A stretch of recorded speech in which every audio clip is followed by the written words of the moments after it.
Hey, Mike here from Chasing Bourbon 1987. Today we have a special First Crack Friday. Today we're going to be cracking open the Knob Creek 21-year-old.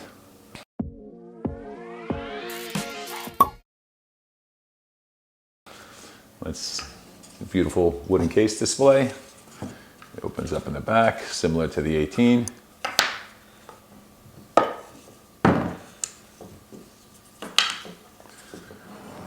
Got a nice wax band.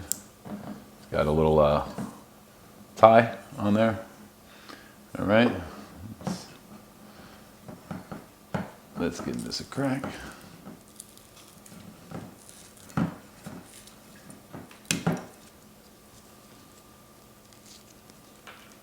Give it a cork pop.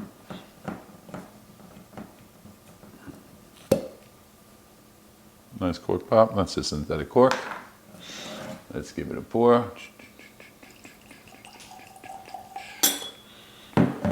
Alrighty, so this has been sitting in the barrel 21 years. Let's give it a little time to open up and we'll start the review. Okay, so this Knob Creek 21, it's batch 1, just released 2025.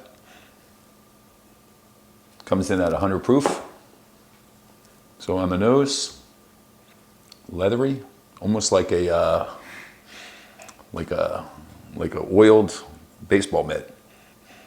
Not really any sugars. It's not smelling too sweet. Let's give it a taste.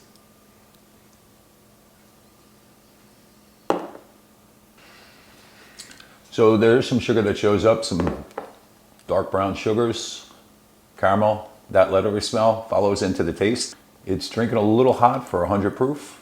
Let's give it another taste.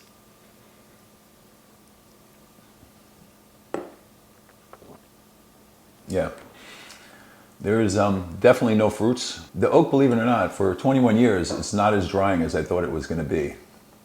Almost a little sweet. Not a bad finish. A little long. The oak on the finish maybe slightly dries out your mouth. That leather taste follows through all the way to the end. That chemically taste kind of disappears. You're left with a lot of cinnamon, some nutmeg, some clove, a lot of spice. For a 21 year, you would think it would be maybe a little more viscous in mouthfeel, but again, they water it down to 100. So, final thoughts for this particular bottle. I don't know if I'd buy this again. Cheers.